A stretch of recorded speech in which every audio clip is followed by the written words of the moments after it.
조조의 충의. 그리고 아주 그냥 결의 그걸 갖다 확실하게 읽고 인품을 읽은 거예요. 어린 시절 악동으로 놀았던 조조의 사고가 완전히 바뀌었다는 게 나타나는 거죠.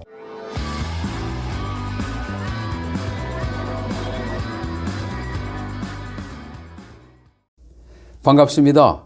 정사영웅삼국지 강영원. 신현철입니다. 지난 편에서는 조조가 의병의 필요성을 갖다가 아버지 조승에게 건의해가지고 조승이 재력가를 갖다가 소개해준다고 했었죠. 그랬었죠.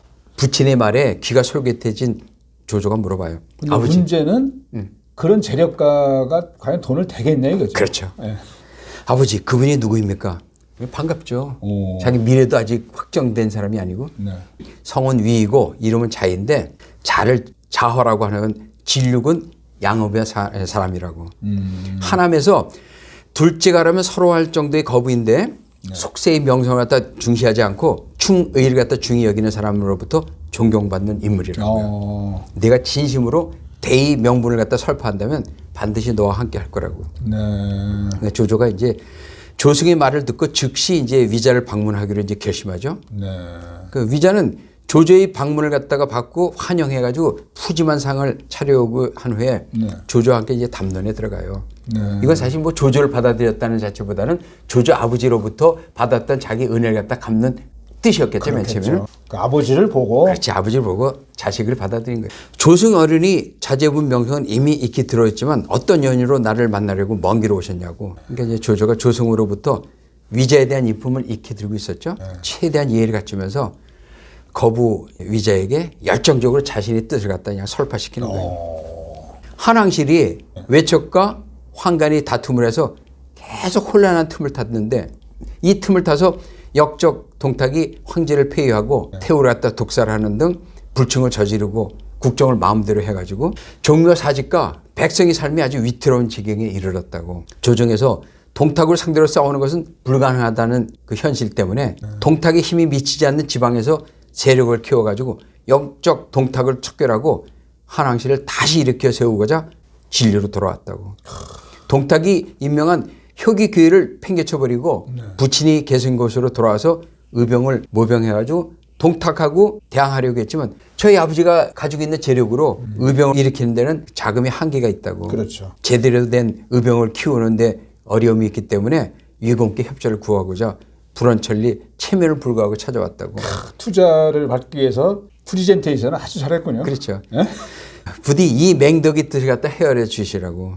역적 동탁은 너무 많은 불충과 불의를 저지르고 악행을 저지르고 폭정을 일으켜서 민심을 갖다 얻지 못했기 때문에 결코 오래가지 못할 거라고. 위자는 조조의 굳은 의지와 의연함을 갖다 가지고 호감을 가졌지만 한간에 알려진 인품 그대로 쉽게 동의하거나 쉽게 처신하지 않아요. 신중하군요. 네, 신중해요. 공의 뜻은 잘 알겠지만 생각할 시간을 좀 갖겠다고. 다시 방문하셔. 우리 나라를 위한 의견을 다시 토론하기로 하자고. 그 위자가 그 전에 장막에 의해서 효렴으로 청거돼가지고 장막으로 부장으로 지냈었는데 조정에서도 널리 그 위자 인품을 알아가지고 결국 대장군 하진의 동생 거기장군 하묘 그리고 사도 양표가 위자를 조정으로 불러들여서 허황된 꿈을 갖다 실험해 주려고 했죠. 근데 위자는 그런 상태를 알고 있고 그다음에 이 사람들이 결국 내 재력을 보고 나한테 돈 깔깔깔깔 끌으려고 한다는 걸 이제 알고 사실 그 정치가들이 대부분 돈 있는 사람만 좋아하는 게 그거예요. 자금력 동원 받으려고 돈 있는 사람만 좋아하더라고. 허황된 출세를 갖다 쫓지 않고 고향에서 군민을 위해서 묵묵히 봉사해한 참인물이었어요.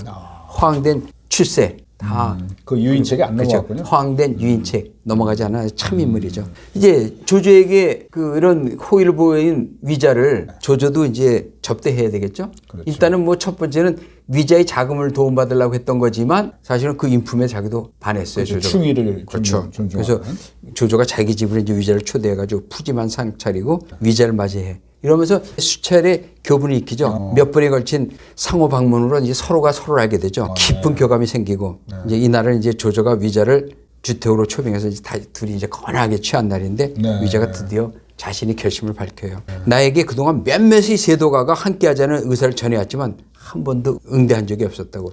이들의 의도는 사실은 자신의 재력을 요했지 자신의 충의와 대의명분 이런 걸 인정했던 게 아니고 돈을 갖다 끌어들이는 그런 욕심문을 이제 받아들였던 거예요. 위자도. 이제 조공을 알게 된 이후에는 진정으로 천하를 평정할 의도를 가진 사람은 바로 조공이라는 확신이 들었다고. 역시 자기를 알아주는 사람을 책으로 치는구만요. 그렇죠. 근데 여기서는 자기를 알아준 것보다도 진정한 조조의 충의 그리고 아주 그냥 그 결의 그걸 갖다 확실하게 읽고 인품을 읽은 거예요. 어린 시절 악동으로 놀았던 조조의 사고가 완전히 바뀌었다는 게 나타나는 거죠. 그래서 자기를 이용하려고 했던 자기의 자금력을 이용하려고 했던 그 정치가들 다 때려치고 그 아무것도 없는 세력가도 아닌 미래에 대한 보장도 확실하지 않은 기반도 약한 그렇죠. 그 조조에게 그 충의를 읽고 당신과 같이 하자고. 인물을 이제 인정한 거예요. 그렇죠. 당신과 함께 황실을 구하고 백성을 편안케 하는 대업에 동참하자고 한다. 조선은 얼마나큼 반갑겠어요. 그렇죠. 그 세력가들. 천하를 뒤흔드는 세력가들이 같이 하자고 하는 거 다 뿌리친 사람이 네, 다 자기같이 미래에 대한 비전도 없는 사람하고 같이 하자고 하니까 그냥 천하를 얻은 듯이 기뻐요. 조조가 위자와 함께 이제 힘을 합치기로 하고 네. 그다음에 이제 곧바로 의병 모집에 들어가요. 네. 조조가 의병의 깃발을 갖다 높이 들자 사실 그동안 조조에 대해서 어느 정도 알고 있었던 충의 명망 이를 갖다 인정했던 많은 인사들이 조조의 깃발 아래 모여들죠. 양평 위구에서 악진이 조조의 깃발 아래 합류한 이래 네. 산양 거록에서 이전이 이제 조조의 깃발 아래 합류해요. 악진과 이전은 이때부터 벌써 조조에 가까이서 합류한 거예요? 그렇죠. 기존 삼국지에서는 갑자기 뜬금없이 나타나던데요. 그러게 말이에요. 어느 게 사실인가요? 정사에서 악진 그리고 이전이 조조가 모병하는 깃발을 들었을 때 그때 처음부터 참여했어요. 근데 나간중 선생께서는 극적인 분위기를 만들어서 이런 명장들이 참여하는 어떤 깃발을 만들려고 했는데 이건 정사하고 맞지 않고 네. 처음부터 충의 의기를 가지고 뜻을 같이 했군요. 조조하고 붙었어요. 네. 조조가 악진을 사마로 삼고 이전을 장전인으로 삼아가지고 삼으로 보게 하죠. 조조의 집안이 비록 환관이라고 하더라도 한에서는 이름난 가문이에요. 네, 그죠? 네. 조조 집안의 명성덕에 조조의 집안 동생인 하우돈하고 하우연 네. 형제가 고향 패국 초연에서 조조와 뜻을 같이 하는 의협을 총동원해서 의병을 만들어가지고 네. 조조에 합류하죠. 근데 이제 하우돈은 자를 원양이라고 하고 패국 초연 사람인데 네. 젊어서부터 혈기가 왕성해가지고 14살 되던 해에 네. 스승을 모욕한 사람으로 맨손으로 때려 죽이고 외방으로 피신해 있다가 이종 사촌형 조조가 의병을 모병한다는 말을 듣고 충의의 뜻을 가지고 나라를 건지고자 이제 의연무리를 이끌고 네. 조조에게 달려온 거죠. 그 얼마 후에는 네. 사촌 동생인 조인이 자기 종제 조홍과 함께 조조에게 합류해요. 조인은 자를 자유라고 하는데 어려서부터 무예를 갖다 즐겨가지고 말타기, 활쏘기를 갖다 즐겼었죠. 네. 조인이 1천여 명의 청소년 무리를 갖다 이끌고 네. 회수 살수에서 의협 활동을 하고 있었어요. 그런데 조조가 의병을 일으킨다고 하는 소식을 듣고 모리와 함께 사촌 형에게 힘을 보태고자 달려온 거죠. 어린 시절부터 조조가 낙향해가지고 자기 고향에서 이제 전쟁 놀이하면서 조조의 그 능력을 알았죠. 그리고 그 배포도 알았고.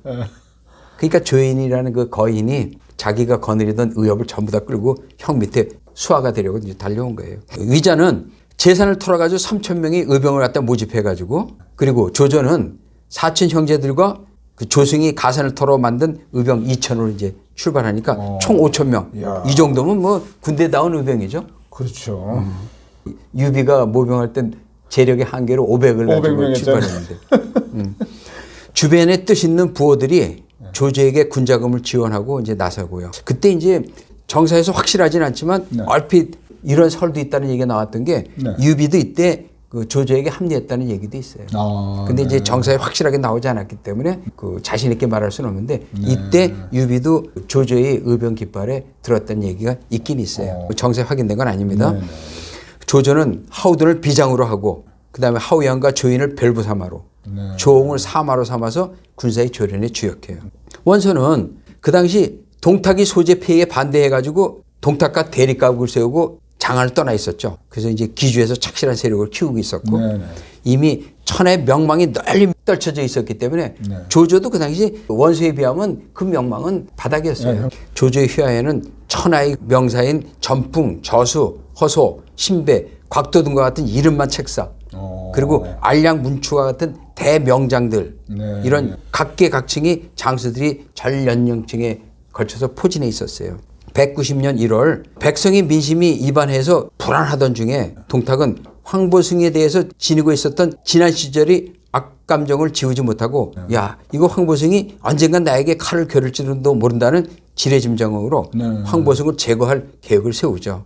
서량에서 왕국이 반란을 일으켰을 때 황보승이 세운 전략은 다 적중했고 동탁이 세운 전략은 다 안 맞아서 공적을 이루지 못했잖아요. 그렇죠. 그래서 동탁이 황보승에 대해서 아주 나쁜 감정이 그랬죠. 있었죠. 그랬죠. 황보승은 양주 안정군 조나연 사람으로 자를 의진이라고 했죠. 네. 어려서부터 학문과 무예를 익혀가지고 문무겸전의 장군으로 네. 그 황군, 농민군, 기계 등의 큰 반란들을 전부 다 진압해가지고 조정에 아주 깊은 신망과 백성들에게 큰 명망을 받고 있었어요. 네. 당고의 금으로 이제 등용길이 막힌 그 총류파 학자들 등용해가지고 네. 황군 기의 불길을 갖다 진화시키고 한항시를 안정시켰고 이때 올린 전공으로 기주목으로 승진해가지고 그때는 기아의 허덕이는 기주 백성들에게 1년간의 조세를 갖다가 나누어 징수시키게 해서 백성들이 그 칭송이 자자했죠. 네. 전장에 임해서는 진을 치고 노숙하는 군막이 완성되어서 야영하는 병사들이 잠자리에 모두 들게 된 후에야 자신이 군막으로 돌아갔고 또한 모든 병사들이 식사하는 것을 확인한 후에야 자신이 식사할 정도로 네. 군사들에게 아주 신망을 얻었기 때문에 군사들은 황보승에게 무한한 신뢰를 갖다 던져가지고 황보승을 위해서는 목숨을 갖다 아끼지 않을 정도로 열심히 혈전을 해도 임했다고 그랬죠. 황보승의 이제 그늘에 안주해가지고 뇌물을 챙기는 수하들도 있었다고 그랬죠. 그를 알고도 그들을 갖다 벌을 하기보다는 그들을 불러서 딱 말하기를 너희들 신상에 어려움이 있으면 백성들에게 부담을 주지 말고 나에게 부탁을 하라고 부드럽게 타이르면서 전혀 내색을 하지 않고 그런 어려운 자기 수하들에게 금품을 나눠주고 이로 인해서 양심의 가책을 받은 수하들이 그렇죠. 부끄러움을 느끼고 더 이상은 죄를 짓지 않았을 정도예요. 야, 포용력이 엄청 그렇죠. 높군요. 비록 이것이 황보승이 계산된 용병이라고 하더라도 네. 일반 사람들은 쉽게 흉내내지 못할 행위이죠. 그렇죠. 사실은 저기 수장이나 윗대가리 사람은 이런 수하들을 갖다 포용할 수 있는 마음이 있어야 되는데 네. 어떤 경우는 자신이 제일 잘났다고 생각해가지고 그렇게 밑에 수하들이 옳은 전략을 제시하고 하면 그걸 갖다 오히려 시샘하는 그런 수장들도 있어요. 자기가 더 잘났는데 왜 더 잘난 부하가 있냐고. 바보짓이죠. 자기 밑에 부하가 잘난 건 지가 잘난 거예요. 바보예요. 그러니까 옛날 그 현대의 정지영 씨가 나는 초등학교뿐이 못 나왔지만 내가 대한민국 최고의 지식인들을 내 수하에 다 거느리고 있다는 자부심 가졌고 그다음에 이병철 씨 또한 그랬고 또 돌아가신 이건희 회장도 그런 자부심 가졌어요. 최근에는 그 이건희 그 삼성의 회장이 그런 정말 용병을 하더라고요. 뛰어난 수하면은 수억, 수십억이 돈을 갖다 아끼지 않고 그 사람들 불러다가 자기 수하에 넣으면 사실 똑똑한 사람이 만드는 그 전략 전술 그다음에 발명이 결국 누구 거예요? 이재용 회장 거예요. 부회장 거예요. 이렇게 인재경영 또 그래야 되는데 이제 그런 걸 특히 대한민국에 있는 수장들은 그런 사람이 없어요. 너무 심했나요? 없는 것 같아요. 이런 황보승의 일거수일투족을 지켜본 신도의 현령 염충이 황보승에게 권유를 하죠. 장군의 기세는 초와 한이 싸워가지고 초패왕하고 그 한유방이 싸우던 그 시절에 대장군 한신보다도 강하고 지금 헌재와 동탁 이 사람들은 항고조 유방의 발끝에도 미치지 못하는 사람들인데 언젠가는 이런 소인배들에게 배신을 당해가지고 대장군 한신과 같은 말로를 겪게 될지 모른다고. 장군과 같은 영웅께서는 이런 비극적 종말을 당하지 말고 직접 부패한 정권을 몰아내고 새로운 황조의 길을 열라고. 그리하면 만 백성이 장군을 따라서 쌍세를 들고 거병할 거라고. 그렇겠죠. 과거 은희 탕왕하고 주의 무왕이 세운 공적도 장군께서 각종 반란을 진압하고 항시를 다시 일으킨 당대의 공적에는 미치지 못하니까 몸소 우러를 공적을 세웠음에도 불구하고 장군께서 어떤 연유로 북면하여 영렬한 황제와 역도를 섬기고 그렇다면 장차 이들로부터 시샘을 받아서 그 신변의 안전을 보호받지 못할 거라고. 또 여기 나왔네, 그죠? 뛰어난 수장은 자기 수하에 있는 사람이 잘 났을 때 그를 갖다 잘 부려가지고 자기 업적으로 만들어야 되는데 동탁 같은 인간도 이런 뛰어난 명장을 죽이려고 하는 걸 느낀 거예요. 강 박사님이 항상 자주 말씀하셨잖아요. 그렇죠. 참모가 굉장히 중요하다. 그렇죠. 대한민국 현실이 조금 안타까우면 말해요. 황보승이 담담하게 말하죠. 나는 잠시도 마음속으로 충의를 잃은 적이 없는데 어찌 내가 신변 안분을 갖다 보장받을 수 없다고 하느냐. 충의 정신과 백성의 도리를 이루면 하늘은 반드시 벌을 내리게 되겠다고. 그 황보승은 혈룡 염충하고 측근들의 권위를 완강히 거절해요.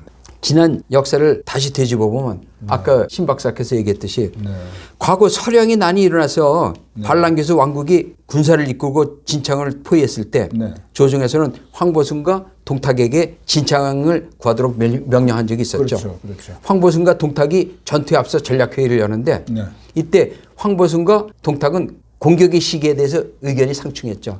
동탁은 속전속결로 진창을 포위해서 구원하자고 했고 황보승은 동탁을 설득하기를 병법에서 적이 얘기가 날카로울 때는 잠시 기다리는 진화타법 전략을 쓰는 것이 정답이라고 했다고. 그러셨죠. 진화타법 기억나시죠? 네, 기억납니다. 불이 활활 타올 때는 기다렸다가 불이 사그러질 때 쳐야지 적진을 갖다 무리칠 수 있다는 거.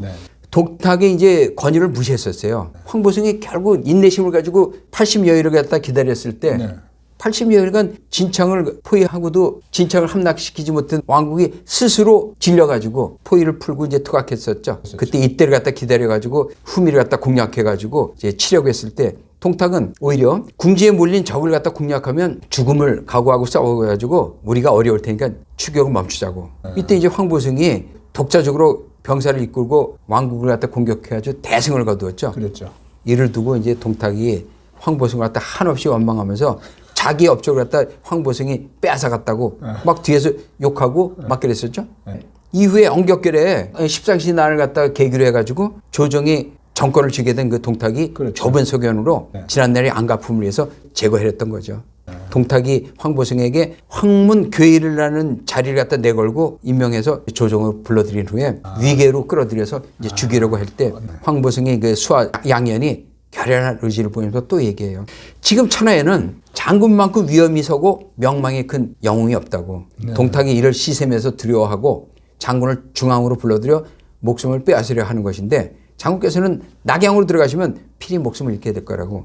이번 기회에 깃발을 들고 동탁을 도모해서 황실을 구하자고. 저희가 목숨을 거쳐 보필하겠다고. 황보승이 다시 얘기하죠. 동탁이 나의 목숨을 갖다 누린다고 하더라도 황제께서 내리신 황명의건을 어찌 이를 갖다 거부할 수 있겠느냐고. 참 멋지죠. 큰 인물이군요. 나는 잠시도 한눈을 판 적이 없기 때문에 동탁도 나를 어찌할 수는 없을 것이라고.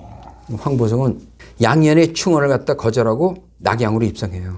이제 동탁이 황보승이 이제 백성과 군사들에게 높은 인망을 갖고 있고 그렇기 때문에 낙양을 끌어들였어도 함부로 죽였다가는 큰 문제가 생길 수 있죠. 그러니까 일단은 감옥에 거두고 이제 향후 처리를 갖다 고심해요. 이때 이제 황보승의 아들 황보견수. 황보견수는 동탁과 깊은 인연을 맺은 적이 있었어요. 동탁에게 이제 찾아가서 하소연하면서 아버지 황보승이 사면을 요구하죠. 상부께서도 아시는 바와 같이 부친께서는 한시도 다른 마음을 품은 적이 없는 올곧은 무장이라고. 부친께서 다른 마음을 품었다면 이번 상국이 부름을 받고 응하겠냐고. 부친께서는 상국께 다른 뜻이 없이 충성으로 보필하겠다는 뜻을 소신에게 피력했다고. 그 동탁은 아무리 찾아봐도 황보승이 처리 문제를 놓고 고심해도 잘못한 일이 없어요. 그러니까 이제 황보견수가 전하는 황보승이 충성 맹약을 받아들여요. 내가 자네의 효심을 보아서 황보승을 의랑으로 임명하고 곧이어서 어사 중승으로 승진시키겠다고. 향후 애비가 나에게 행한 충성 맹세를 잊지 않도록 자네는 각인시키라고. 그리고 이제 한 달이 지나서 동탁은 낙양에서 이제 장안으로 이동하면서 그 황보승 어사 중승 이하 모든 간원들이 자신을 그 환영하여 나오도록 이제 지시하죠. 자, 동탁은 체근을 육중한데 성격이 참 치졸하군요. 어떻게 이런 사람이 상국이 되기 전까지 고위직으로 병사들을 통솔할 수 있었을까요? 그러게요. 그런데 동탁에게 장점이 있긴 있었어요. 장점이 전혀 없으면 안 됐을 것 같아요. 어떤 장점이요? 자신이 병사들 아주 끔찍히 아껴가지고 전리품이나 상품이 생기면 수하들에게 모두 나눠주고 그래서 그냥 수하들을 갖다 매수하는 그런 능력이 있었고 또 그리고 조정에 대해서는 능력도 없으면서 분리할 때는 뇌물 공세를 갖다 펼쳐가지고 그 수장들을 매수하는 그런 그 처세술에 능했었죠. 우회적인 방법으로 황보승이 복종을 받아낸 동탁은 네. 황보승을 이제 집무실로 불러내요. 예. 결국은 이제 황보승이 자기한테 이제 고개를 간접적으로 굽히게 했죠. 네. 그러면서 이제 통쾌하다는 듯이 황보 장군 아직도 내게 복종하지 않을 용기가 있냐고. 황보승은 어이가 없죠. 그렇지만 개면적인 뜻이 대답해요. 어떻게 지금 상국에게 복종하지 않을 수 있겠냐고. 그렇죠. 그러니까 동탁이 황보승 뻔히 쳐다보더니 재차 물어요. 지난날에 왜 그러면 당신 나한테 함부로 했냐고. 치졸하죠. 그러니까 황보승이 동탁과 눈길을 피하면서 대답하죠. 그때는 상국께서 이런 자리에 오를 걸 미처 생각하지 못했다고. 그러니까 동탁이 너털어 웃으면서 이제 그때야 마음이 풀려요. 당신 같은 참새가 홍곡의 넓고 깊은 뜻을 어찌 알았겠느냐고. 그러니까 이에 이제 황보승이 선문답으로 데리고 가죠. 과거에는 상국과 제가 모두 홍곡이었지만 오늘에 이르러서는 오직 상국만이 봉황이 된 것이군요. 그러니까 황보승이 그 선문답을 들은 동탁이 파한대소하죠. 예. 그러더니 황보승이 양에게 딱 붙잡고 큰 소리로 말해요. 과연 장군은 대단하오. 아직도 홍곡이라는 자부심을 가지고 있으면서도 상대를 더욱 높이 쳐올리고 훌륭한 처세로서 이는 장군이 아니면 누구도 흉내내지 못할 것이라고. 예. 이제 동탁은 이후 황보승에 대한 모든 악감정을 버리고 중히 여기게 되죠. 거기서 시기 질투가 이제 없어졌군요. 그렇죠. 이로써 이제 25편을 끝내고 다음 26편에서는 그 천하의 조조 원소 등 천하의 18제후가 연합해서 반동탁 연합군을 형성해서 동탁에 저항하는 면을 소개해 드리겠습니다. 반동탁 연합군이 생기는군요. 그렇죠. 네. 기대가 됩니다.